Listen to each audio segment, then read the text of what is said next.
en el marco de la COP3 del Acuerdo de Escazú. Quien les habla es Felipe Pino, coordinador de proyectos en ONG FIMA, una organización chilena sin fines de lucro dedicada a la promoción de la justicia ambiental en nuestro país y en la región. Les damos la más cordial bienvenida al evento paralelo Estrategias Amazónicas y su impacto en la protección de la naturaleza y de los pueblos defensores. Les agradecemos a todos quienes se han conectado a través de Zoom, a través del Facebook Live, y también obviamente agradecemos a todos y todas nuestros excelentes panelistas que tenemos para la jornada de hoy. Les comento a los panelistas, solamente en temas de, digamos, de funcionamiento, que durante sus presentaciones yo voy a estar apagando mi cámara, y cuando vuelva a prender mi cámara, eso significa que les van a quedar 2 minutos, digamos, de presentación para que vayan cerrando sus ideas. Y al público asistente también les comentamos que pueden enviar sus preguntas tanto en los comentarios del Facebook Live o en el chat de este Zoom webinar, indicando ojalá a qué panelista están dirigiendo su pregunta. No es sorpresa para nadie, digamos, y se comentó latamente a lo largo de la COP3 del Acuerdo de Escazú y también en la pre-COP organizada por la sociedad civil, que América Latina se presenta como la región más peligrosa para los defensores ambientales, y en particular más del 20% de estos crímenes ocurren en la Amazonía. Colombia y Brasil en ese sentido lideran incluso la lista de los 10 países más peligrosos, que incluyen a su vez todos los países de la región amazónica. Es por eso que hemos querido, digamos, proponer este side event de tal relevancia como un tema que fue tratado en la COP de Escazú, que fue parte del debate que se abrió a propósito del plan de defensores, pero que hemos visto también, y sobre todo desde la opinión de las mismas defensoras y defensores ambientales, no es suficiente, no estamos todavía en el momento en el que necesitamos estar, dada la urgencia de este tema en materia de derechos humanos. De hecho, lamentablemente tengo que comenzar este side event trayéndoles una terrible noticia a propósito de algo que ocurrió recientemente, incluso en el marco de la COP. El líder indígena Miguel Guimares, uno de los representantes de AIDESEP de Perú, en su estadía en Chile vio violados sus derechos y ingresaron a su casa sin su consentimiento, robaron ciertos bienes materiales y además escribieron un mensaje amenazante en las paredes de su casa. Es decir, mientras un defensor indígena se encontraba en Chile exigiendo la protección de sus derechos, la misma muestra de lo que estamos intentando hacer estaba ocurriendo en su propio hogar. Una amenaza muy explícita, muy terrible, mientras esta persona estaba viajando a otro país para tener que exigir lo mínimo, que se respeten sus derechos humanos.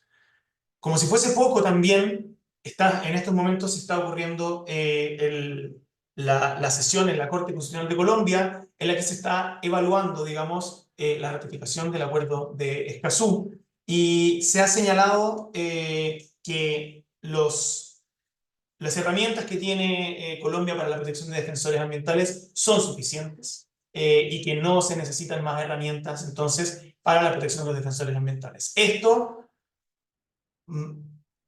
a contraluz, por decirlo poco, de las terribles cifras que tiene Colombia en términos de amenazas e incluso de asesinatos de defensoras y defensores ambientales. Es necesario comenzar este side event con esa perspectiva de realidad del momento en el que nos encontramos, de que si bien la COP tuvo avances importantes en estas materias, en lo práctico, en lo material, nos encontramos, y a veces incluso en lo narrativo, nos encontramos en un lugar muy, muy similar al que hemos venido arrastrando durante décadas en la región. Con ese contexto, me gustaría entonces que pasemos a hablar precisamente de qué podemos hacer desde la sociedad civil, qué podemos hacer, qué estrategias podemos diseñar y ejecutar digamos, la falta muchas veces de una herramienta formal, defendamos de todas maneras a quienes nos defienden, digamos, a quienes defienden el medio ambiente. Para eso le voy a dar paso a el primer panelista de hoy, la señora Marielos Peña Claros. Ella es profesora de Ecología Forestal y Gestión Forestal, es copresidenta del panel científico por la Amazonía y miembro del Consejo Académico de la Universidad de Wageningen de los Países Bajos. Su ponencia se titula La relación entre la protección de la Amazonía y los pueblos indígenas. Señora Peña, tiene 10 minutos para su ponencia y le voy a mencionar cuando le queden 2 minutos. Muchas gracias a Felipe por la presentación y buenos días a todos. Voy a compartir mi pantalla. ¿La pueden ver? Sí, se ve bien. Ok. Bueno, buenos días nuevamente a todos y muchísimas gracias a los organizadores del evento por darme la oportunidad de hablar sobre la relación entre la conservación de la Amazonía y los pueblos indígenas y comunidades locales.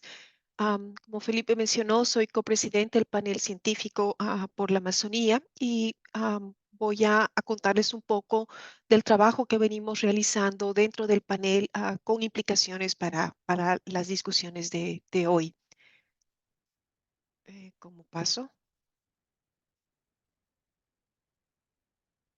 Ic. Bueno, el panel científico por la Amazonía fue establecido por la Red de Soluciones para el Desarrollo Sostenible en septiembre del 2019 en Nueva York. Y en realidad es como una respuesta a a la problemática medioambiental que se viene ya de varias décadas en la Amazonía. Este es el panel científico fue inspirado por el Pacto de Leticia y en este momento cuenta con más de 280 científicos que están trabajando en la Amazonía. La mayor parte de ellos son investigadores de países amazónicos y también incluimos a varios científicos y autores indígenas dentro del grupo. El objetivo principal del panel científico por la Amazonía es sistematizar información para una evaluación del estado de los ecosistemas y poblaciones amazónicas, examinar tendencias e implicaciones para el bienestar a largo plazo de la región y explorar oportunidades y opciones de las políticas para la conservación y desarrollo de la Amazonía. Em, Nosotros publicamos el 2021 el primer informe de evaluación del estado de la Amazonía y uno de los resultados más claros que venía de esta evaluación es de que sin duda la Amazonía enfrenta muchos desafíos cuando hablamos de su protección o de su conservación. Y estos desafíos que están relacionados a deforestación y degradación, tráfico ilegal de tierras, incendios forestales, aprovechamiento ilegal de una diversidad de recursos como ser madera, oro, vida silvestre, en realidad llevan a una transformación de los sistemas socioecológicos de la Amazonía y también lleva a mucha violencia, ¿no?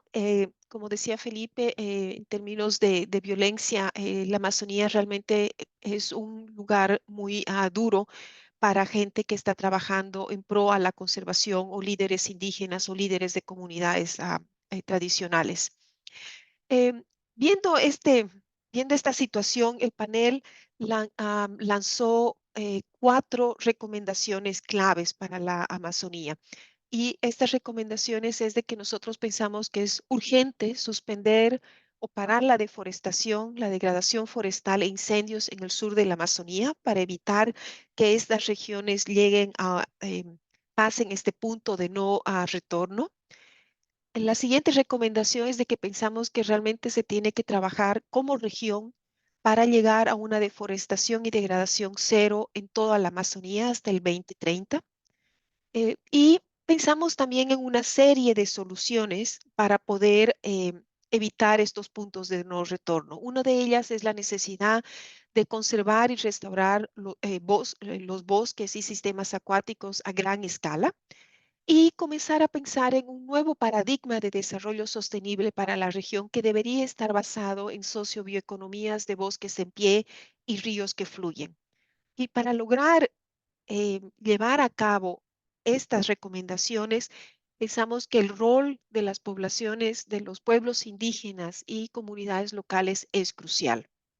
¿No? Como ustedes saben, pueblos indígenas y comunidades locales tienen un papel crítico en el uso sostenible y la conservación de la biodiversidad y de los sistemas, ecosistemas amazónicos. Y esto se debe a que los pueblos indígenas tienen una larga historia de vida en la Amazonía. Hay registros que muestran, la ciencia en este momento muestra que la Amazonía tiene por lo menos 12.000 años de historia humana y la Amazonía antes del descubrimiento o antes de 1500 en realidad tenía una población de 8 a 10 millones de personas que hablaban hasta 10.000 lenguas diferentes. Y es esta relación entre los pueblos indígenas y la biodiversidad que también ha dado ha resultado, por ejemplo, en muchas especies siendo domesticadas en la región. Aquí en el mapa hemos incluido varias especies como piña o camote o cacao, inga y varias otras especies como unas 20 especies que han sido domesticadas por los pueblos indígenas de la Amazonía. En este momento tenemos más de 40 millones de personas en la Amazonía, de las cuales 2.2 son poblaciones indígenas que hablan alrededor de cerca 350 lenguas y con 80 grupos que viven en aislamiento voluntario. Em, los territorios indígenas y las áreas protegidas conservan en este momento alrededor del 50% de la Amazonía. Y esto ustedes pueden ver en el mapa aquí arriba, al lado izquierdo, en que represento em, ya sea en naranja o en amarillo, los territorios indígenas que están oficial y no oficialmente reconocidos en en la vacía amazónica, aquí en esta línea azul. Si tomamos en cuenta solo estos territorios, estamos hablando que 25% de la Amazonía está ocupada por territorios indígenas, y adicionalmente 25% por áreas protegidas. Y este dos tipos de áreas en realidad están funcionando como barreras a la deforestación y a la degradación de bosques, pero al mismo tiempo se ven amenazados por varias actividades. Aquí veo, es el mismo mapa con estas mismas áreas, territorios indígenas, áreas protegidas, y ustedes ven el impacto de minería en oscuro o áreas petroleras y caminos. Y aquí tienen ustedes áreas y el impacto que tiene agricultura o producción ganadera. Cabe recalcar que más del 35% de todos los bosques intactos que quedan en América Latina están ocupados por pueblos indígenas, entonces ahí hay una relación muy interesante y pensamos que los pueblos indígenas y comunidades locales son socios cruciales para la conservación de la Amazonía, así como para la gestión forestal, la prevención de incendios y otras iniciativas de restauración. Y esto es muy importante mismo para el tema, toda la discusión de cambio climático. ¿Qué se puede hacer? Aquí nosotros presentamos una serie de recomendaciones que se pueden implementar para, pro- para proteger y reconocer los derechos a territorios de los pueblos indígenas. Pensamos que es necesario proveer apoyo técnico y financiero para la implementación de las estrategias de gestión y protección territorial de los pueblos indígenas y comunidades locales.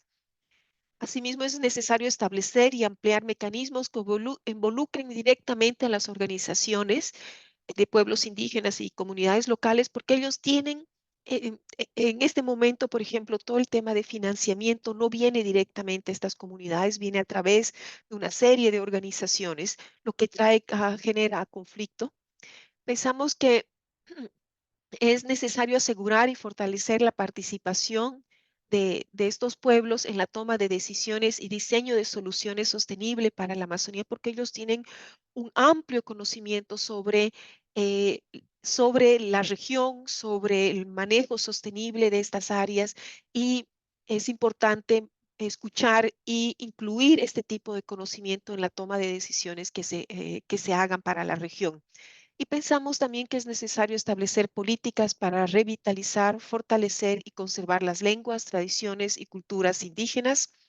Y en ese sentido, educación es un componente muy importante. Entonces, se necesita realmente fortalecer y ampliar iniciativas de educación intercultural codiseñadas con los pueblos indígenas para poder tener el impacto que se requiere y poder conservar tradiciones, conocimiento y las culturas.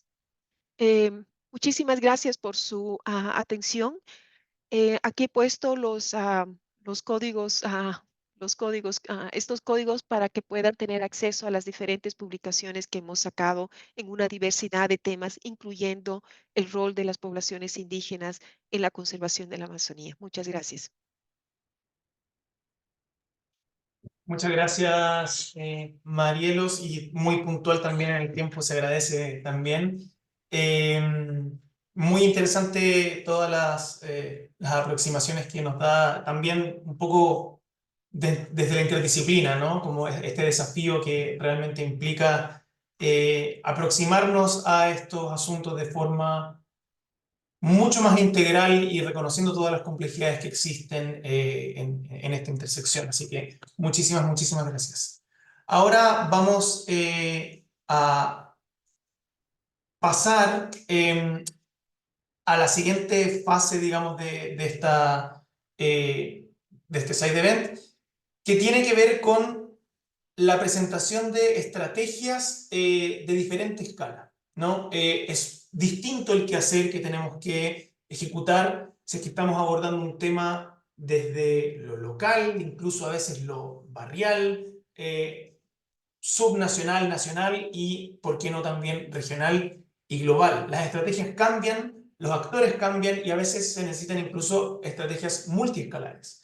Entonces queremos en este side event explorar cómo cambian, cuáles son las similitudes y las diferencias entre los diferentes tipos de estrategias dependiendo de su escala. Vamos a ir de lo nacional hacia lo global. Y para eso quiero presentar al siguiente moderador, el señor Mario Melo. Él es abogado de los casos Tagaeri, Taromenane y Sarayaku ante la Corte Interamericana de Derechos Humanos. Es decano de la Facultad de Jurisprudencia de la Pontificia Universidad Católica de Ecuador y asesor de la Fundación Pachamama y de la Alianza Cuencas Sagradas. Nos va a presentar la ponencia titulada El litigio estratégico como mecanismo de fortalecimiento de la democracia ambiental, y lo que aparece en pantalla, el Yasuní, la defensa de derechos. Tiene 10 minutos para su ponencia, le voy a avisar prendiendo la cámara y con un pulgar arriba cuando queden 2 minutos. Adelante, don. Buenos días a todos y todas. Para mí es muy grato tener la oportunidad de compartir esta experiencia con ustedes. Voy a referirme a una región del norte de la Amazonía ecuatoriana que es de extremada importante en términos de biodiversidad, el Yasuní. Es un espacio territorial de más o menos 1 millón de hectáreas que tiene algunas características en términos de sobreposiciones de sistemas de uso del suelo, ¿no? Y de manejo y de gestión. El Yasuní es a la vez un parque nacional. eh, lo es desde el año de 1979. De acuerdo a la legislación nacional, esta es la categoría de conservación de más alta o más estricta. Es desde 1989 reserva de la biosfera, pero ancestralmente ha sido territorio indígena y sigue siendo territorio indígena de la nacionalidad guaraní, que incluye algunos pueblos que están en situación de aislamiento, como los Tagaeri, Taramenane y algunos otros más. Entonces, claro, siendo una zona importantísima en términos de biodiversidad y aún más importante en términos de diversidad cultural, no se puede entender a veces como el Estado también le ha condenado a ser una zona de proyectos petroleros. Entonces, en el interior de este Parque Nacional y territorio indígena, funcionan los proyectos petroleros número 14, número 15, número 16, número 31 y el bloque denominado ITT, Ispingo, Tambococha y Tiputini. Todos estos son proyectos petroleros realizados por el Estado ecuatoriano a través de inversiones de empresas transnacionales.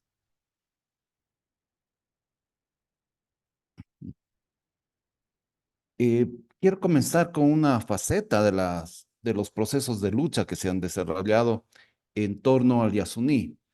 En primer lugar, hay una situación extremadamente compleja. El territorio del Yasuní, como les expliqué hace un momento, es un territorio ancestralmente indígena que tiene entre sus propietarios tradicionales a los pueblos Tagaeri y Taromenane, que son pueblos en aislamiento. Estos pueblos han sido presionados inmisericordiamente por intereses petroleros, madereros y de otras naturalezas extractivas. Y esta situación ha llevado a que por lo menos en el año 2003, en el año 2006 y en el año 2013 se hayan producido masacres, en donde familias Taromenane, familias Tagaeri, han sido muertas por personas interesadas, digamos, o motivadas a lo mejor por intereses extraños a su realidad. Esta situación de enorme vulnerabilidad llevó a que en el año de 2006 se inicie un proceso ante el Sistema Interamericano de Derechos Humanos. Eh, este proceso bastante largo, ¿no? Ya lleva muchísimos años, está en su etapa final. En el año 2022 tuvimos una audiencia, yo soy parte del equipo de abogados que estamos representando, en este caso, a las víctimas. Tuvimos una audiencia ante la Corte Interamericana de Derechos Humanos en la ciudad de Brasilia y tuvimos la oportunidad de exponer cómo las presiones petroleras, las presiones de diferentes organismos y personas que están fuera del mundo tradicional de los Tagaeri y Taromenane han llevado a situaciones de extrema vulnerabilidad, de riesgo para su vida y de riesgo para la integridad de su territorio. Estamos actualmente a la espera de una sentencia que va a tener una enorme trascendencia en el mundo jurídico, porque va a ser la primera vez que un tribunal internacional se va a pronunciar sobre los derechos de los pueblos en aislamiento. Entonces, los estándares que fije la Corte Interamericana en este caso, sin lugar a dudas, van a ser el primer avance en el derecho interamericano y van a ser también sumamente importantes en relación a la protección de los pueblos en aislamiento que están en varios países alrededor del mundo. Quiero referirme a otra línea, digamos, de protección o de interés que ha generado el Yasuní. En el Yasuní existe una reserva petrolera de crudo pesado que constituye la mayor reserva para el Ecuador, descubierta en los últimos años. Esta reserva que está en el denominado bloque ITT, justamente dentro del Parque Nacional y justamente dentro del territorio indígena de pueblos en aislamiento, fue propuesta en el año 2007 por el gobierno ecuatoriano para una iniciativa innovadora. El gobierno ecuatoriano en aquella época propuso a la comunidad internacional que compense al Ecuador con la mitad de los beneficios que obtendría de explotar el crudo con una cantidad, digamos, un fondo que le permita cubrir necesidades para el desarrollo del país. Esta iniciativa fue tremendamente promocionada, digamos, a nivel internacional y también dentro del Ecuador. Y entre los argumentos que se planteaban para impulsar la iniciativa Yasuní-TT estaba precisamente la protección de los derechos de los pueblos en aislamiento. En el año 2013, el gobierno nacional decidió que la iniciativa Yasuní-TT había fracasado porque no se habían alcanzado la recolección de recursos que se consideraba idónea, ¿no? Para poder mantener el crudo en tierra. Cambió su política y decidió pedirle siguiendo a las normas constitucionales vigentes, pedirle a Asamblea Nacional, es decir, al Poder Legislativo de nuestro país, que le autorice operar el bloque ITT dentro del Parque Nacional Yasuní. Así lo obtuvo. Lo interesante es que en ese momento, 6 años más tarde, de haber comenzado a promocionar la iniciativa de conservar el crudo en tierra, con el argumento de la riqueza en biodiversidad y sobre todo con el argumento de la protección de los derechos de los pueblos en aislamiento, cuando se tomó la decisión de iniciar la explotación del Yasuní, estos argumentos ya no sirvieron para nada, ¿no? Entonces, incluso hubieron cambios en la información técnica, en los mapas, para hacer aparecer que los pueblos en aislamiento no estaban dentro del Yasuní, cuando la propia información oficial del Estado, años antes ya lo habían demostrado que sí están en esa zona. Entonces, esto generó mucha indignación en muchos sectores nacionales en el Ecuador, especialmente en sectores de personas jóvenes. Entonces, se conformó un colectivo que se conoce como el colectivo Yas Unidos, que inició una fuerte campaña para conseguir que los recursos petroleros, digamos, del ITT continúen bajo tierra. El mecanismo que escogió el Movimiento Yas Unidos es pedir que se convoque a una consulta popular. Estoy hablando del año 2013. Entonces, siguiendo la normativa vigente al respecto, presentaron una serie de firmas de apoyo para su solicitud de la consulta popular. Las autoridades electorales de aquel tiempo rechazaron la solicitud, alegando que un gran porcentaje de las firmas entregadas eran irregulares, que no correspondían a personas reales y que habían sido, digamos, de alguna manera alteradas. Los Estados Unidos, por supuesto, negaron que esto sea así e iniciaron una batalla legal al respecto que duró 10 años. En el año 2023, la Corte Constitucional del Ecuador determinó que efectivamente el comportamiento que había tenido el Consejo Nacional Electoral era totalmente fuera de lo legal, es decir, que anuló las firmas que habían presentado los Estados Unidos sin ninguna razón y con un evidente interés político.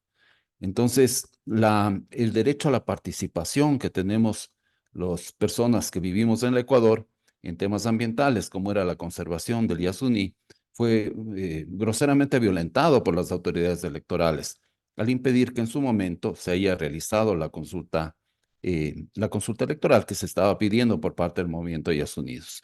Esto fue, como les decía, demostrado judicialmente a través de un proceso en la más alta corte que tiene Ecuador, que es la Corte Constitucional.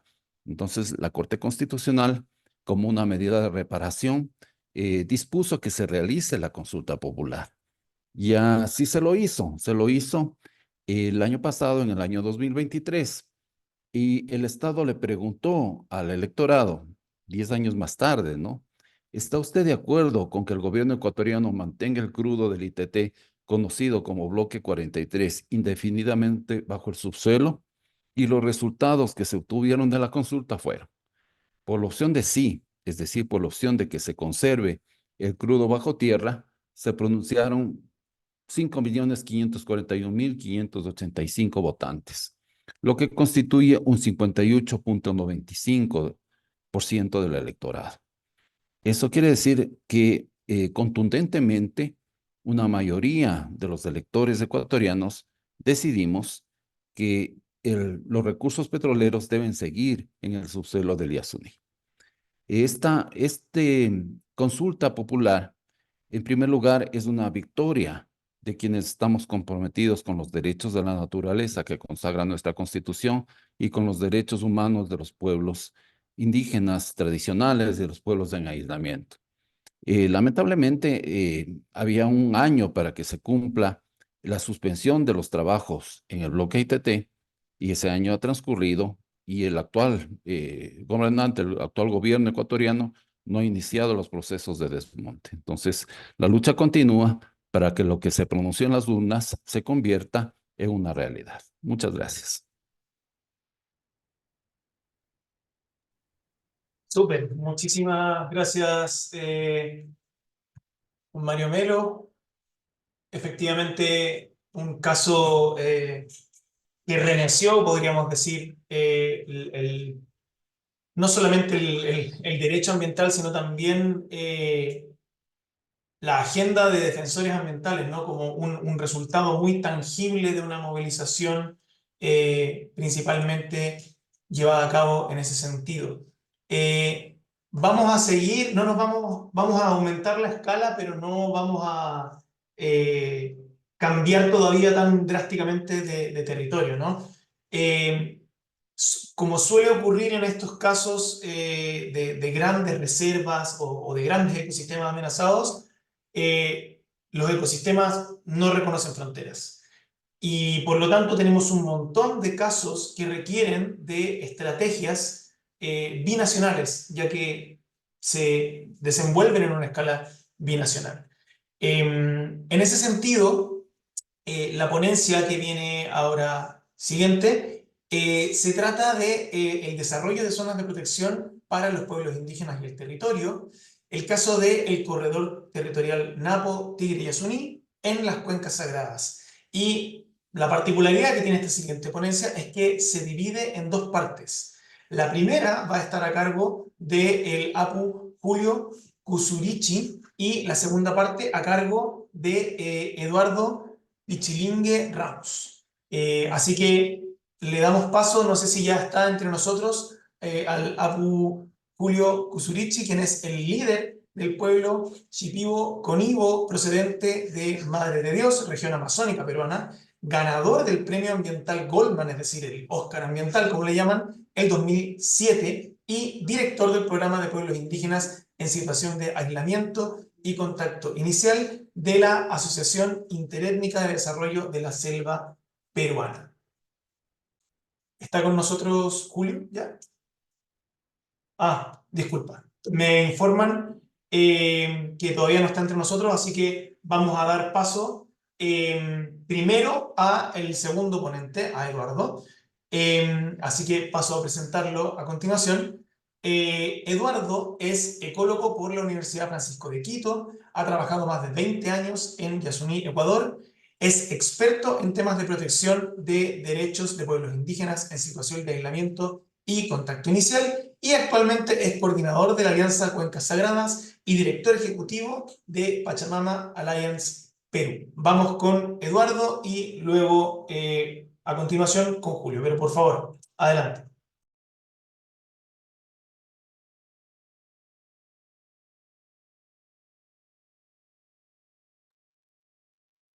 Hola, ¿me escuchan? Buenos días. Buenos días. Sí, se escucha. Muchas gracias. Gracias. Bueno, muchísimas gracias por la presentación. Parece que el Apu Julio, él está en otra región del planeta y está un poco complicado con el tema de la conexión, pero ojalá pueda conectarse pronto. Mientras tanto, bueno, yo quiero contarles un poco de esta iniciativa que han tenido las organizaciones indígenas del Perú para proteger los territorios de manera integral. Como ya lo dijo Felipe, los ecosistemas no se cortan por una línea imaginaria que representa los límites entre países, ¿no? Los ecosistemas y las personas que viven en esos ecosistemas traspasan esas líneas, ¿no? Entonces, vamos a hablar de un poco primero de qué es Cuencas Sagradas. Cuencas Sagradas es una alianza de organizaciones que buscan la protección permanente de 35 millones de hectáreas de territorios y de sus culturas, ¿no? De más está decir las enormes riquezas que contiene la Amazonía, la importancia que ese territorio tiene para todos los pueblos que viven en ella y las graves amenazas que está corriendo, ¿no?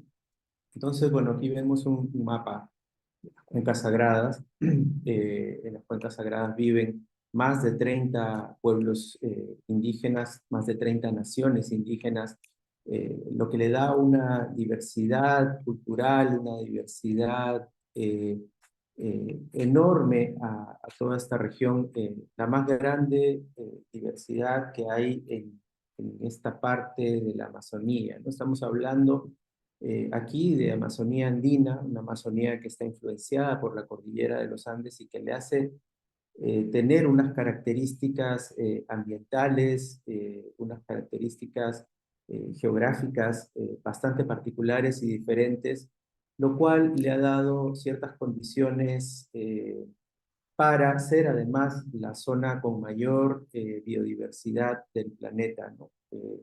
Esto basado en estudios científicos. Esta parte de la Amazonía es la parte que tiene más biodiversidad en todo el planeta. Además, es una zona que se encuentra en bastante buen estado de conservación, ¿no? Hay ciertas zonas que han sido impactadas por las actividades que ya conocemos, que van avanzando en la Amazonía sobre los territorios, como por ejemplo la actividad petrolera o las actividades mineras, la apertura de carreteras, y también actividades ilegales como la tala ilegal, la minería ilegal, y actividades pues, mucho más peligrosas como el narcotráfico, ¿no? En medio de este enorme espacio y de esta enorme riqueza, viven los pueblos indígenas en situación de aislamiento, ¿no? Esos, los mismos de los que ha estado hablando justamente el doctor Mario Melo hace un ratito. En esta zona, que es justamente la zona de la frontera entre Ecuador y Perú, viven los Tagaeri y los Taromenani, pero también del lado peruano otros pueblos conocidos como Aewa, otros son los Taoshiros, los Záparo, en fin, varios pueblos que cruzan esa frontera sin conocer pues, una delimitación establecida por los países. Aquí podemos ver una casa de indígenas aislados, esta foto la tomé en el Ecuador en el año 2008-2009. Se ve pues cómo estos pueblos viven realmente en una interdependencia absoluta con el bosque, ¿no? El bosque es protegido por ellos, ellos le dan además diversidad con sus diferentes prácticas de cultivo, de llevar ciertas especies consigo de un lado a otro, y ellos le dan pues, una protección a todo este territorio, ¿no? Veíamos en la foto previa unas lanzas cruzadas que son señal inequívoca y bastante recurrente en todos los pueblos indígenas en situación de aislamiento en la Amazonía, en casi todos, de tener cuidado de no traspasar esas fronteras que van hacia sus territorios, ¿no? Ellos defienden con todas sus fuerzas, con sus cuerpos, lo que ellos consideran esos territorios. Y es por eso que hemos nosotros comenzado a hablar mucho de esta necesidad de reconocer a los pueblos indígenas en situación de aislamiento como defensores anónimos del bosque tropical amazónico. ¿Y a qué me refiero? A que las características de su defensa y lo que está sucediendo con ellos en términos de amenazas, de violaciones de sus derechos y de asesinatos, es lo mismo que le pasa a otros pueblos indígenas de la Amazonía, que son más visibles, y que sin embargo pues, no los notamos, ¿no? En el caso, por ejemplo, de los Tagaeri y los Taromenani, ha habido momentos sumamente duros para quienes trabajamos ahí, pero sobre todo para ellos, para los pueblos indígenas en situación de aislamiento, por ejemplo, el 2003, el 2006, el 2013, las fechas que mencionaba Mario, en las que hubo masacres, ¿no? Muertes masivas de, sobre todo mujeres y niños indígenas que se encontraban pues, en sus casas, descansando, haciendo sus actividades cotidianas, hombres, mujeres, niños, como ustedes, como nosotros, eh, con todos sus derechos, no son más ni no son menos porque no tengan contacto con el resto de la sociedad, y que fueron masacrados, además impunemente, ¿no? Porque no hay pues una investigación exhaustiva y no se han tomado medidas correctivas para que no vuelva a repetirse este tipo de cosas. Aquí en el Perú las cosas no son muy diferentes, ¿no? Madereros ilegales, mineros, gente que va a colonizar territorios por necesidad, ¿no? Tampoco piensen que son pues simplemente personas que van a matar indígenas aislados, no, por necesidad ocupan esos espacios y al encontrarse con estos pueblos entran en la disputa de territorios y pues los desenlaces casi siempre son los mismos, ¿no? O sea, tenemos que entender que estos son pueblos que defienden sus territorios con lanzas, mientras que las personas que se enfrentan con ellos muchas veces ya usan tecnologías mucho más avanzadas, armas de fuego. Este es un mapa del Yasuní, del área de la que estaba hablando Mario, justamente. Nosotros podemos ver aquí en el centro, el color naranja, el territorio Huaorani. En esta línea verde que la rodea está el Parque Nacional Yasuní. Podemos ver una zona, una grilla, que es la zona intangible Tagaeri Taromenani. Y aquí en el límite vemos una línea recta, una línea divisoria, que es justamente el límite con el Perú. El resto, la parte amarilla, son zonas de influencia que son consideradas, todo este territorio es considerado dentro de la Reserva de Biosfera del Yasuní, una reserva reconocida por la UNESCO. Del otro lado de la frontera, nosotros tendríamos a Yasuní aquí, en esta parte más norte de la línea, esa línea que mencioné antes es esta misma.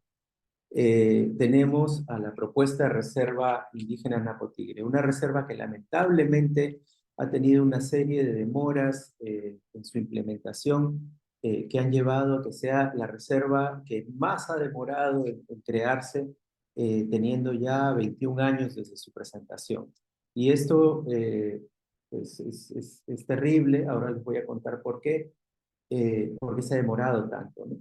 Y estas dos áreas, el Yasuní y Napo Tigre, configuran esto, el corazón de este territorio que nosotros presentamos acá y que es un trabajo de la Organización Regional de Pueblos Indígenas del Oriente, ORPIO, una de las bases de AIDESEP, ¿no? Ellos han desarrollado este mapa que es el corredor territorial Yasuní-Napo Tigre, con la esperanza de que en algún momento podamos tener este territorio protegido entre los dos países. Y estas son las amenazas, ¿no? Las amenazas principales. Ustedes ven cada uno de estos cuadros rojos, tanto en el Ecuador como en el Perú, son concesiones petroleras.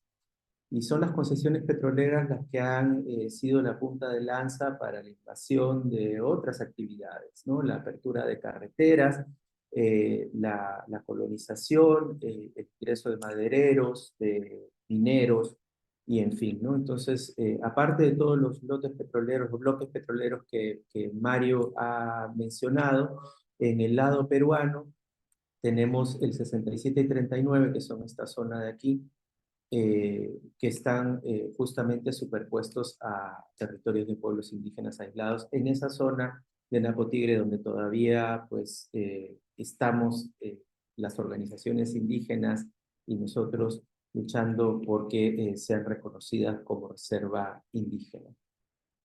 Y justamente esas zonas han sido, en un estudio que hemos realizado en Cuencas Sagradas, identificadas como zonas prioritarias para la conservación. Nosotros vemos que aquí ya está Yasuní, que ya es un territorio protegido en sí, a pesar de todas las falencias, a pesar de todo lo que sucede, pues la zona intangible, el territorio del Parque Nacional Yasuní, algún grado de protección representa, mientras que en el lado peruano, pues todavía no tenemos avances en ese sentido. Yo les agradezco mucho por el tiempo y bueno, aquí están los contactos de Cuencas Sagradas, pueden encontrar más información sobre el tema, más información sobre Cuencas Sagradas y lo que hacemos. Muchas gracias. Muchísimas gracias a ti, Eduardo, por esta muy interesante explicación y por compartirnos también el trabajo que están haciendo desde Cuenca Sagrada, muy, muy relevante, no solamente para esta escala binacional, sino para toda la región. Ahora sí entiendo que contamos con la presencia del Apu Julio Usurichi, así que ya hice su presentación, no quiero alargarme más en el tiempo, pero muy, muy bienvenido. Le agradecemos también los esfuerzos para la conexión en esta llamada y muy atentos a lo que nos tenga que contar. Por favor, adelante.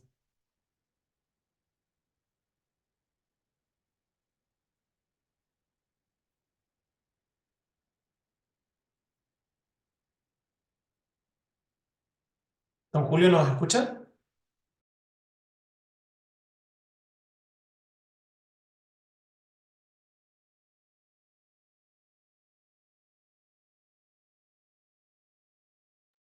Nosotros no lo escuchamos. No sé si estará...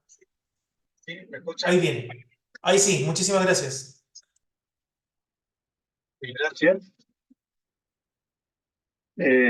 Primero, agradecer por la invitación y saludar a todos los que son parte de la ponencia, ¿no? Personas, pues, espectacular, ¿no? Como Eduardo, ¿no? Melo, el señor Mario Melo, ¿no? Y Iris de Dar, y todas estas personalidades que tienen, digamos, un trabajo muy importante sobre tema de pueblos indígenas, pero también el tema de la Amazonía. Entonces, quiero iniciar indicando, yo soy Julio Busurichi, y actualmente estoy como parte del consejo directivo de AIDESET, ¿no? ¿Qué es AIDESET? Para tal vez darle un pincelazo para que puedan conocer los que están escuchando o los que nos están viendo en estos momentos, ¿no? AIDESET es una de las organizaciones indígenas de nivel, ¿no? Nacional, ¿no? En la Amazonía, ¿no? Tenemos 9 organizaciones indígenas regionales, 109 organizaciones mucho más locales y 3.439 comunidades.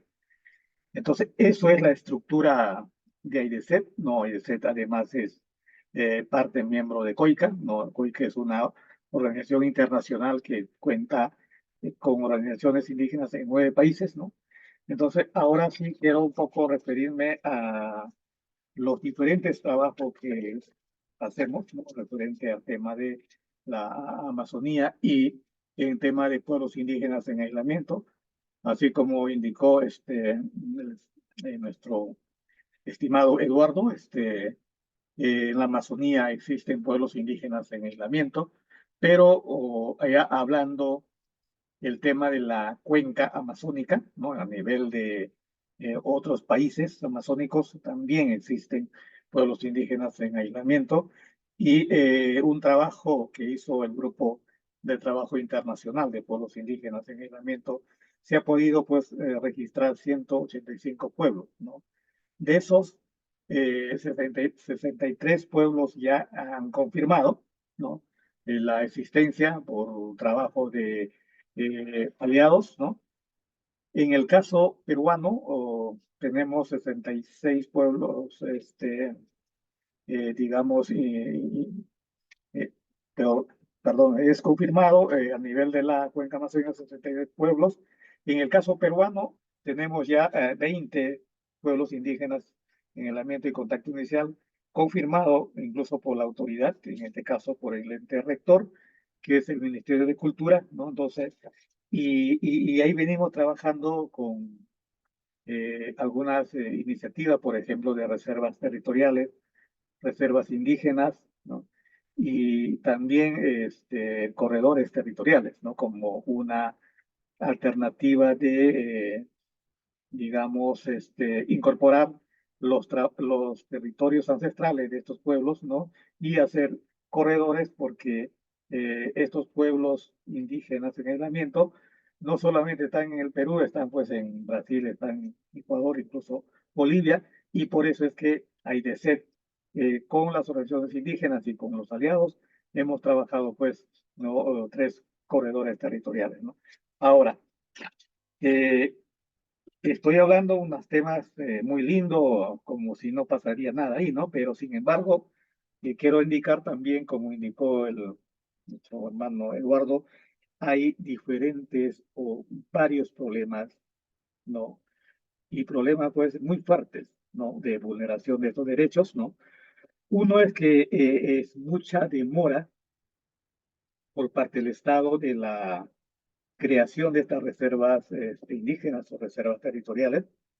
Y esta demora de 10 años, 15 años o 20 años hace que muchas personas, terceras personas, ¿no? Invaden estos territorios, estos pueblos indígenas de asentamiento, incluso las autoridades, ¿no? En este caso el Congreso, ha pretendido en diversas oportunidades poner interés nacional en la construcción de carreteras que pasan por estos territorios de estos hermanos indígenas, ¿no? Y conociendo que estos hermanos indígenas son altamente vulnerables a cualquier pues, contacto con la sociedad. Entonces, ese es un tema de altamente preocupación, ¿no? El otro tema es que el avance del narcotráfico de aeropuertos clandestinos, ¿no? Que por supuesto las autoridades ya saben, pero no se está haciendo casi nada sobre ese tema, ¿no? La tala ilegal, concesiones forestales encima de estos territorios, concesiones de hidrocarburos también, y incluso iniciativa de algunos congresistas de modificar leyes, ¿no? Por ejemplo, la ley de pueblos indígenas en aislamiento, ¿no? Esto en verdad nos ha preocupado porque esta ley es como para nosotros el exterminio o el genocidio, ¿no? De estos pueblos. Entonces, por eso es que AIDESET y las organizaciones indígenas como Orquio, Oraú, Corpía, Comaro, Penamat, nos hemos pronunciado, ¿no? Porque no, el gobierno peruano pues no puede, digamos, vulnerar estos derechos, ¿no? Porque estos hermanos son seres humanos igual que nosotros y que necesitan pues seguir viviendo de acuerdo a su autodeterminación. Eh, por último, también creo que es importante indicar que estos trabajos que hace AIDESET y las organizaciones indígenas, esto va, digamos, dentro del marco normativo, ¿no? De la ley de Piazzi, el tema de la intangibilidad, pero también el principio de no contacto. Pero hay una ley, por ejemplo, internacional, el Convenio 69, incluso hay directrices de las Naciones Unidas sobre el tema de los pueblos indígenas en aislamiento, ¿no? Y por eso es que decimos que el gobierno peruano no está implementando estos marcos normativos, al contrario, está tratando a través del Congreso sacar normas para modificar y flexibilizar, pues, digamos, los temas ambientales, los temas de derechos de los pueblos indígenas, ¿no?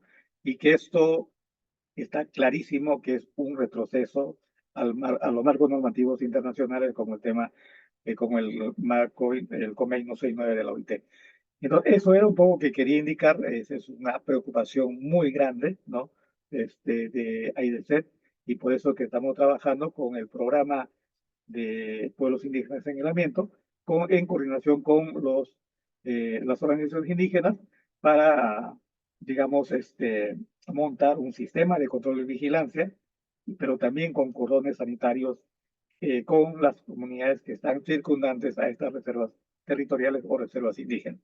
Eso es un trabajo que venimos haciendo, ¿no? Y que en verdad poco, digamos, el gobierno está respondiendo. Entonces, esto hemos comunicado a las diferentes instituciones, como las embajadas, porque no puede ser posible que en el Perú se esté vulnerando los derechos de nuestros hermanos indígenas en aislamiento. Eso era lo que quería indicar, ¿no?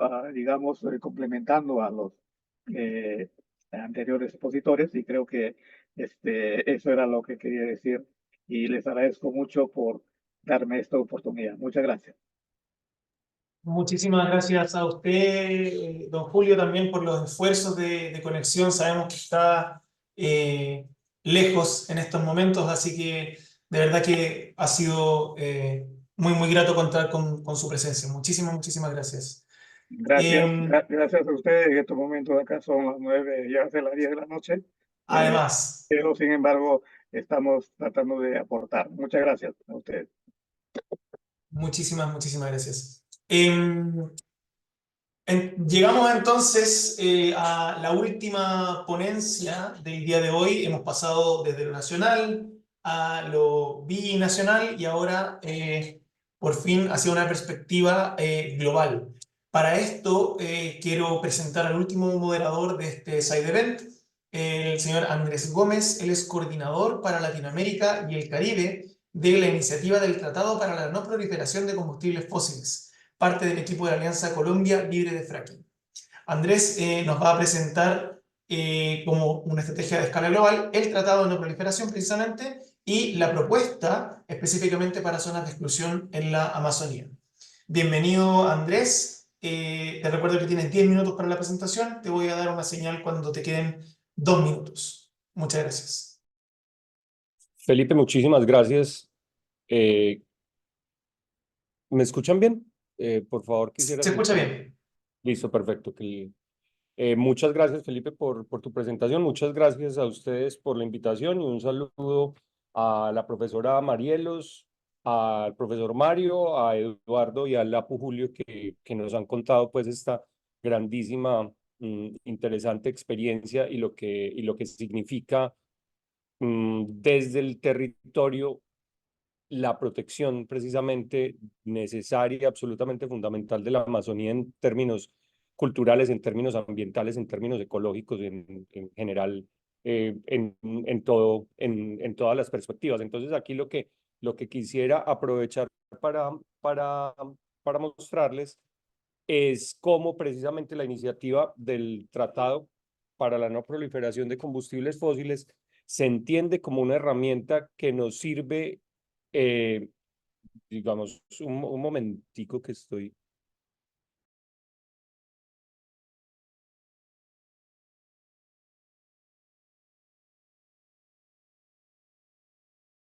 Discúlpenme que estoy aquí teniendo problemas con el computador. No te preocupes, Andrés, te esperamos. Sí, estoy tratando aquí de compartir mi pantalla o de pronto tal vez puede ser más fácil, a ver, no. Un momento. Bueno, entonces por lo menos lo voy haciendo mientras les voy contando. Entonces, pues como les decía, la iniciativa del Tratado para la No Proliferación de Combustibles Fósiles es una herramienta que se inscribe en lo que serían nuestras luchas, las luchas territoriales, precisamente la lucha contra los combustibles fósiles, entendiéndolo como la causa central de la crisis climática y cómo entonces, aunque sepamos eso, no hay una referencia específica, lo voy a tener que hacer sin presentación, me disculparán que no la pude cuadrar en este computador. Entonces, estamos hablando pues de una iniciativa que lo que pretende es que precisamente se aborde el tema de la crisis climática directamente cuando no se aborda, por ejemplo, en el Acuerdo de París y llevamos años y años discutiendo sobre la misma y la situación es cada vez más compleja en términos de acercarnos incluso a los puntos de no retorno y uno de esos puntos de no retorno es precisamente las condiciones de la Amazonía. Entonces, lo que proponemos desde la iniciativa del tratado es que se pueda tener un instrumento para que esa salida de los combustibles fósiles sea equitativa, sea justa y esté acomodada también responda a lo que serían las responsabilidades históricas de emisiones que se han generado. Entonces, hoy la condición específica es que no hay un tratado, no hay un instrumento que permita una salida de los combustibles fósiles y esto evidentemente hace que la transición sea más compleja. Hay una generación de riesgos, retrasa digamos, la consolidación de estos lugares que se necesitan precisamente conservar para la vida, y estamos hablando aquí de la vida del planeta. Entonces, esta salida y esta camino de lo que sería el tratado se fundamenta en tres pilares en tres cuestiones fundamentales: en entender cómo una transición debe ser popular y justa, que ayude a los países, a los territorios a alejarse de las economías dependientes de los fósiles, que no haya una expansión de nuevos proyectos petroleros, carboníferos, gasíferos en el mundo, cuando entendemos muy bien, la ciencia nos lo dice, que no hay necesidad de nuevas explotaciones de combustibles fósiles, incluso lo dice la Agencia Internacional de Energía. Entonces, ¿cómo pretendemos que no haya una expansión, una proliferación de nuevos proyectos y que haya una eliminación progresiva justa de los combustibles fósiles actuales? Sabemos muy bien que, digamos, desafortunadamente hoy existen economías que dependen muchísimo de los combustibles fósiles, que nos podemos ir a ejemplos como como el venezolano, a ejemplos africanos en los que hay países que dependen muchísimo en términos de Producto Interno Bruto de la explotación de fósiles, y cómo entonces hay otros que también tienen una gran extracción de combustibles fósiles, pero no dependen tanto en términos del Producto Interno Bruto. Allí tendríamos que pensar en cómo construimos de manera colectiva esta idea de lo que es equitativo para la salida de los fósiles. Entonces, digamos, la iniciativa del tratado está apoyado por 12 países, la mayoría de ellos países del Pacífico, que esto tiene un poder simbólico bastante interesante, puesto que precisamente hoy son los países que enfrentan de manera directa la crisis climática, digamos, de los peores efectos, en el que están desapareciendo sus territorios, está desapareciendo el lugar donde habitan y donde han habitado sus antepasados y donde han estado, donde se han desarrollado durante todo el tiempo. Entonces, aquí hablamos de países como Vanuatu, de Tuvalu, de Tonga, de Niumea, de Palau, muchos países que muchas veces en nuestra geografía, incluso latinoamericana, pueden estar bastante lejanos. Y el último país al que apoyó el tratado fue Colombia, y precisamente Colombia, entendiéndose interesante en términos de su gran dependencia de las exportaciones de los combustibles fósiles, y por otro lado una larga historia de extracción petrolera de más de un siglo.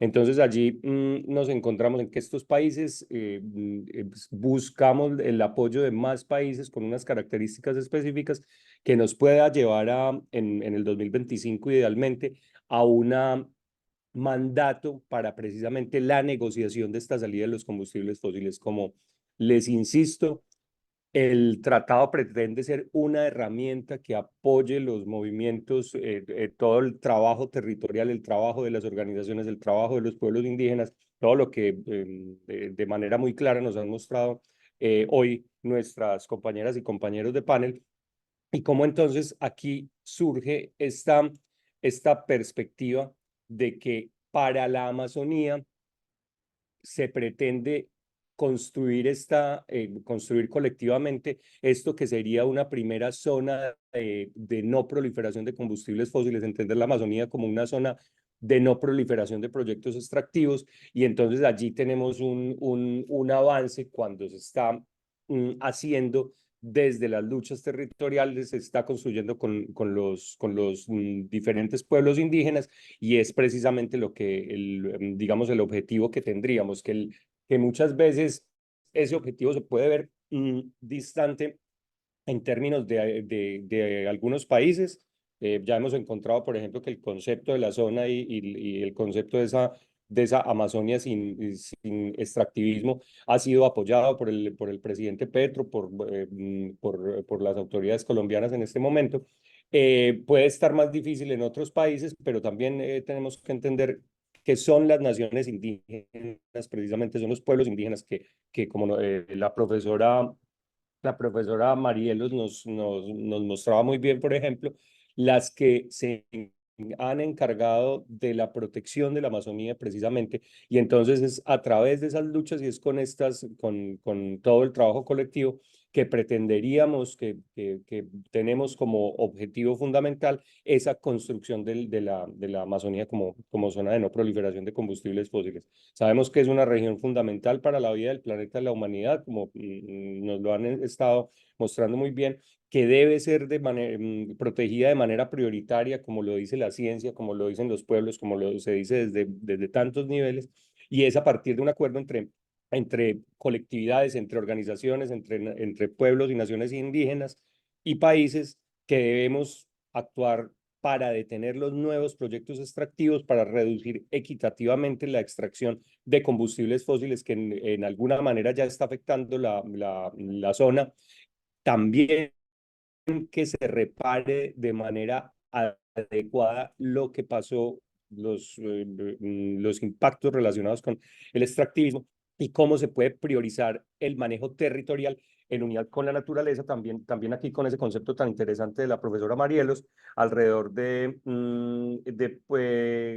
bosques en pie y ríos que fluyen, que me pareció un concepto muy interesante, en el que precisamente es a través de la protección de la vida que le podemos encontrar un camino digamos, a esta iniciativa de proteger la Amazonía. Entonces, reitero que para nosotros, desde la iniciativa del tratado, estamos para apoyar las luchas territoriales, para apoyar lo que está pasando en Latinoamérica, para entender cómo esta puede ser una herramienta que nos ayude en esta lucha común para detener el extractivismo fósil específicamente, y para entender que la vida debe estar en el centro y cómo queremos esa Amazonía viva, esa Amazonía lejos de los combustibles fósiles. Entonces yo lo dejaría por ahí, Felipe, y les agradezco mucho el tiempo, el espacio y atento a las preguntas que surgen. Muchísimas gracias a ti, Andrés. Ha sido muy interesante realmente tener este tránsito, digamos, desde lo nacional hacia lo global. Muy importante también el trabajo que se está haciendo desde el tratado y muy claro también cómo resuena, digamos, con las otras estrategias, ¿no? Pareciera ser que efectivamente existe esta intención de multiescalaridad tan necesaria para abordar estos desafíos tan grandes que estamos enfrentando. Estamos llegando al final de nuestro side event, todavía nos queda, no se vayan, pero vamos a pasar a una muy breve sección para abordar algunas de las preguntas que han hecho desde el público y luego vamos a tener unas reflexiones finales por parte de otros colegas. En general, de las preguntas que llegaron, he seleccionado dos por el momento, una para Mario Melo y otra para Eduardo. Vamos a partir con la pregunta de Mario, que de hecho eran dos preguntas, pero que van a lo mismo, ¿no? Está muy ansioso el público por saber qué implica no respetar el resultado de la consulta popular del Yasuní. ¿Es posible que el Estado decida no respetarla y qué se podría hacer frente a ello? De hecho, se pregunta específicamente qué acciones legales se podrían hacer para obligar al gobierno a que cumpla. Para esto, ojalá más o menos una respuesta de 2 minutos, por favor, don Mario. Con mucho gusto, no hay un escenario en que el gobierno no cumpla, porque no cumplir la voluntad popular sería una ruptura con el Estado de Derecho. Lo que se puede hacer, y de hecho se puede hacer, es un conjunto de acciones, ¿no?, constitucionales para exigir que se cumpla la voluntad popular. Eventualmente hasta podría haber acciones penales, ¿no?, por el delito de desacato. En fin, estamos en un momento también complejo desde el punto de vista político, entonces hay que actuar con mucha estrategia, pero no veo realmente un escenario de que esto deje de cumplirse. Súper, muchísimas gracias. Fuerte, fuerte y claro. La siguiente pregunta, como adelantaba, era para Eduardo, y la consulta es precisamente si es que el corredor Napo-Tigre significa intangibilidad de ese territorio para que no se realicen actividades extractivas. También se pregunta si es que hay hoy presencia de actividades ilegales y ¿qué se puede hacer en ese escenario? Gracias, Felipe. Sí, bueno, lo que se busca es darle cierto grado de intangibilidad a toda esta región, ¿no? A todo este corredor entre ambos países. En este momento, como lo mostraron los mapas, hay ciertas actividades legales, como la actividad petrolera, hay concesiones de bloques petroleros, como se le llama en Ecuador, lotes petroleros, como se le llama en el Perú, dentro de estos territorios por donde viven, transitan, llevan sus vidas estos pueblos indígenas en situación de aislamiento que los defienden. Y son estas actividades legales las que, como lo dije en la presentación, generalmente abren la posibilidad de expandir mucho más las actividades ilegales que sí existen en el lugar, ¿no? O sea, tanto en Ecuador hemos tenido problemas en diferentes momentos, son todavía problemas en este momento con la tala ilegal, allá específicamente de maderas finas, de cedro y otras especies, es un tipo de tala muy específico en ese sentido. Y en el lado peruano, también con la tala ilegal, un poco más, de más amplio rango, pero de menos impacto quizás, que busca pues zonas de borde de río que tengan una buena composición de árboles para poder venderlos, ¿no? Árboles que sean comerciables, y otras actividades como minería y otras cosas que tienen un menor impacto, ¿no? Nuestro problema y nuestro gran temor es de que se sigan abriendo espacios de explotación legal o megaproyectos, carreteras, este tipo de cosas que traen consigo una invasión, una colonización de los territorios, este típico efecto que ya lo hemos visto en todas las vías que se van abriendo en la Amazonía de espina de pescado, ¿no? Vías secundarias que se van conectando a esta vía principal que se ha abierto y que terminan por destruir totalmente el bosque y que terminan con eso también de hacerlo un espacio en el que los pueblos indígenas y sobre todo los pueblos indígenas en situación de aislamiento puedan vivir, ¿no? Entonces, la resistencia de estos pueblos indígenas que los lleva a ser justamente defensores anónimos es algo que las organizaciones indígenas, Orgio y DECER, sus aliados, están buscando fortalecer a través de la protección de los territorios en cada uno de los dos países, pero también a nivel binacional, digamos, a través de este proceso. Perfecto, clarísimo. Muchísimas gracias, Eduardo. Llegó una pregunta también para don Julio Usurichi. No sé si sigue con nosotros todavía. Ya es bastante tarde donde se encuentra, así que puede que no. Siendo así, me parece que me voy a saltar esa pregunta. La última pregunta que tenemos a disposición es para la señora Mariela Peña. Es una pregunta general respecto de si pudiese brindar un poco más de información sobre el financiamiento directo que llega a los pueblos indígenas para la conservación de bosques. Algunos ejemplos y que usted destacaría, digamos. Sí, muchas gracias por la pregunta. Por ejemplo, lo que hemos estado, generalmente el financiamiento que viene a poblaciones indígenas, por lo que tengo entendido, va a veces a través de gobiernos o a través de ONGs, y luego va a una otra ONG y va a una otra ONG. Entonces hay varios pasos a seguir.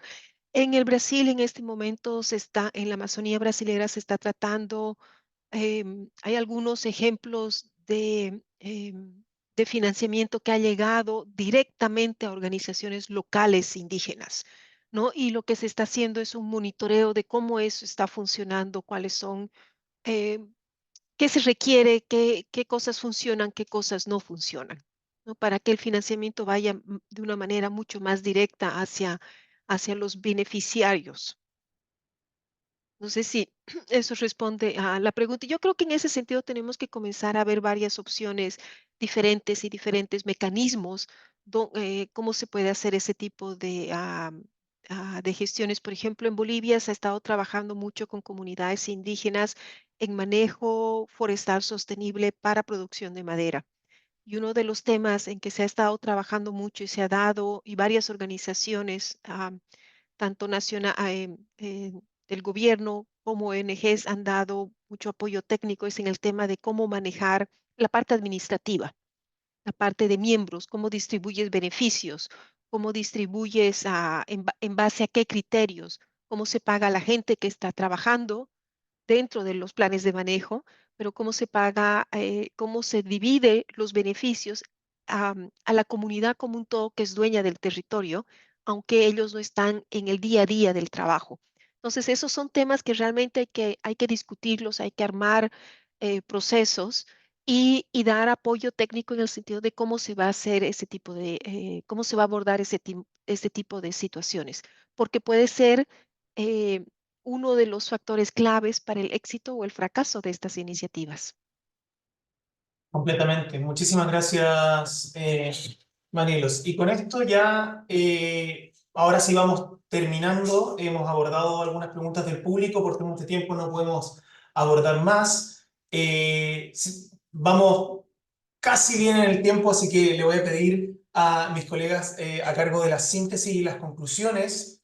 Eh, Tenemos a dos grandes exponentes para esto. Tenemos a Juan Carlos Alarcón Reyes, secretario técnico de la Plataforma Boliviana frente al Cambio Climático, y a Iris Olivera, abogada y coordinadora del programa de derechos de la ONG Derecho, Ambiente y Recursos Naturales, DAR, de Perú. Así que les vamos a pedir a ambos unas reflexiones finales, ojalá en aproximadamente 5 minutos para cada uno, para no sobrepasarnos en el tiempo, pero muchísimas gracias también por ser parte de este excelente panel.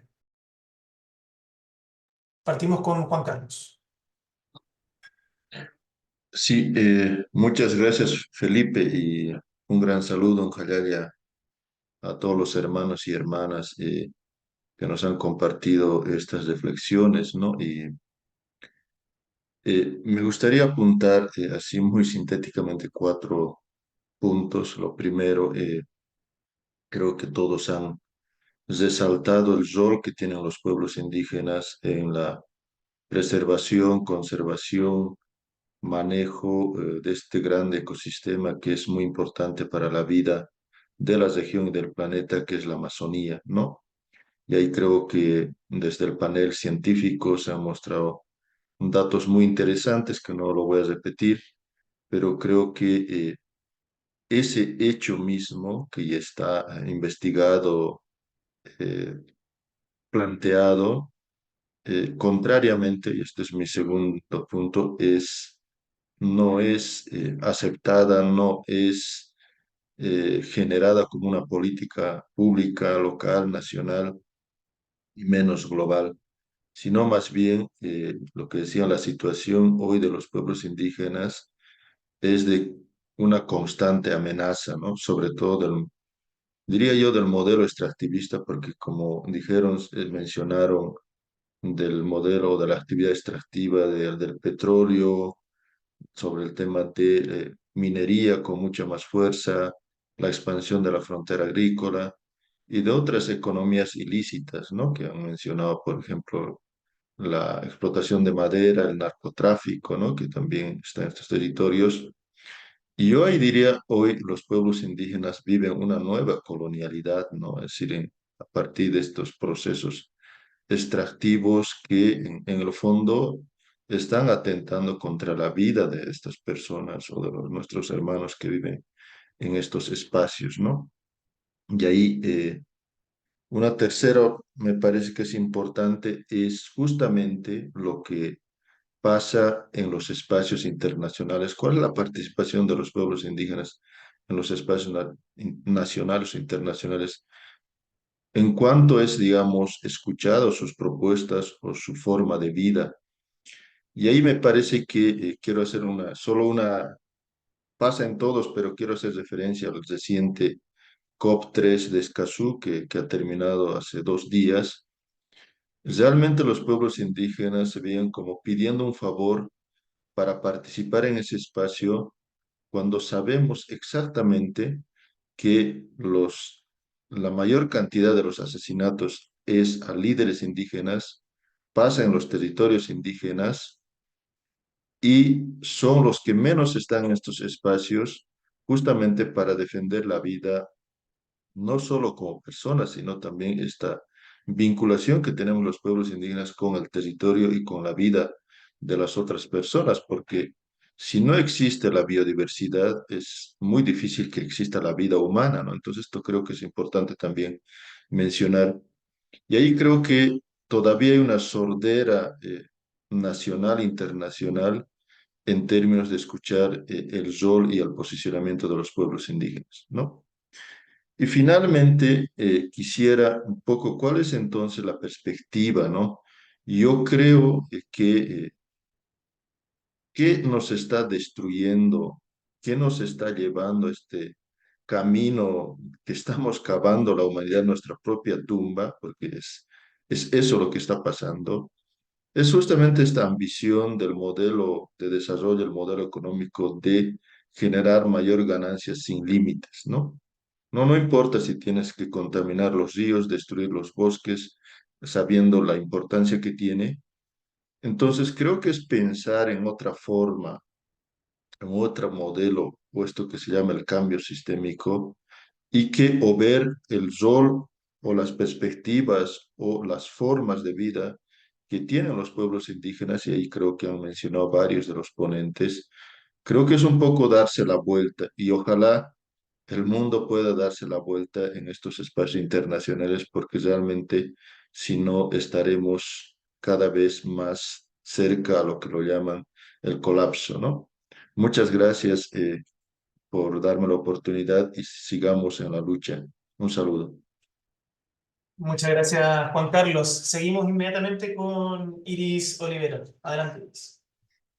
Muchas gracias, Felipe, y efectivamente coincidimos con Juan Carlos, con estas reflexiones trascendentales y a través de estas experiencias que ya nos han relatado desde el ámbito académico con la profesora Mariela Peña, ¿no? Donde ya hay evidencia científica, ¿no? Entonces, sobre esta relación y sobre todo el aporte esencial de los pueblos indígenas y territorios en la conservación, biodiversidad, territorio y crisis climática, además de las estrategias dadas a pulso tanto por pueblos indígenas al centro y también con sociedad civil, con estas experiencias de la escala nacional, como nos ha dicho en los casos de Tagari, Taromane, Sarayaku, el Yasuní, con Mario Melo, ¿no? Con tantos años de acompañamiento y sobre todo estos precedentes que están aportando a las jurisprudencias nacionales e internacionales del sistema interamericano, que ahora en ese momento ha venido bajo un enfoque de protección de derechos y ahora están contribuyendo también con este ámbito vinculado a la crisis climática también.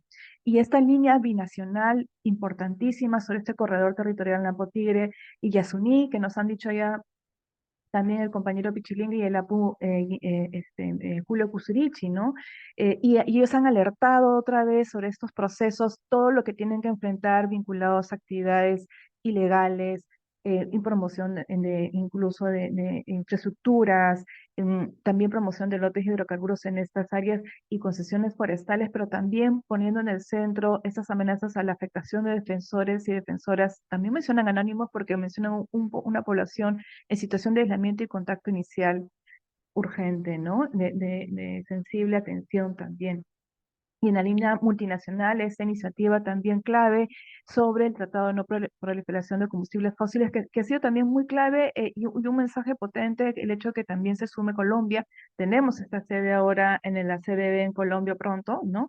Y ahora justamente estamos compartiendo los resultados justo tú lo mencionaste, Felipe, al inicio de la Corte Constitucional Colombiana, donde están debatiendo, ¿no? La ratificación como parte de sus procedimientos del Acuerdo de Escazú en Colombia. Incluso siguen habiendo voces en contra, esperemos hasta ahora siendo minoritarias, donde establecen o minimizan los mecanismos de atención a defensores y defensoras del territorio, ¿no? Cuando efectivamente se han ido anunciando, en el transcurso de la COP3 se han anunciado muertes, afectaciones, posteriores a ellas también ataques y amenazas en esta línea. Como lo ha mencionado Juan Carlos, Estos son aportes también vinculados a Escazú, específicamente contribuyen plenamente a la democracia ambiental, a los 4 pilares de Escazú, todos estos componentes, ¿no? Entonces, contribuyen al espíritu esencial de Escazú: transparencia, acceso a la información, atención, y en concreto sigue todavía siendo un reto, un desafío, darle contenido, cuerpo e implementación al artículo 9 sobre mecanismos de protección y detección a los defensores ambientales, ¿no? Y en esta línea todavía, como lo han mencionado los pueblos indígenas, está siendo ausente en ese lenguaje, en esa implementación, la línea de defensores ambientales indígenas, ¿no? Que con tanto sudor y sobre todo sangre han contribuido en este proceso. Entonces, hay una correlación en esta conclusión final entre los acuerdos de cambio climático, los acuerdos vinculados a biodiversidad, y ahora bajo el enfoque de derechos, esta bisagra que tendría que ser, y que, bueno, esta es la expectativa, se da con Escazú, ¿no? Pero teniendo en el centro, tendría que ser así, a la línea de protección y atención de defensores y defensoras, entre ellos los pueblos indígenas, que ha sido también el eje central en esta discusión. Creo que estas discusiones también y comentarios se van dando, por ejemplo, los siguientes hitos que tenemos. Mencioné la COP de diversidad biológica, ¿no? Que tenemos en Colombia, y de seguro vamos a seguir abordando estos temas también en estos espacios, ¿no? Con ello quiero agradecer a todos los panelistas, planteados una información importante con cada uno de ellos, y nuestro compromiso de sociedad civil también para amplificar estas propuestas y posturas. Gracias. Súper, muchísimas gracias, Iris, y yo también aprovecho de agradecer el espacio. Fue realmente un gusto y un honor poder moderado este side event. Ya estamos dando cierre, estamos en el ocaso de esta COP3 de Escazú, que a pesar de todos, digamos, los traspiés, fue una COP sumamente participativa por la sociedad civil y su compromiso con los derechos humanos y la democracia ambiental y climática. Así que nada, agradecerle nuevamente también a todos nuestros ponentes. Les pedimos por favor si pueden prender sus cámaras para una foto final a todos los expositores. También invitamos al público presente si es que quiere prender su cámara y salir en la foto. Pero nada, reiterarles los más profundos agradecimientos por acompañarnos de principio a fin, y esperamos vernos prontamente también, porque como dijo Juan Carlos también, la lucha sigue, y seguimos también obviamente desde la sociedad civil generando conocimiento, resistencia y sobre todo coordinación y fraternidad, diría yo. Así que eso, no sé quién está a cargo de tomar la foto, pero supongo que está ocurriendo mientras hablo.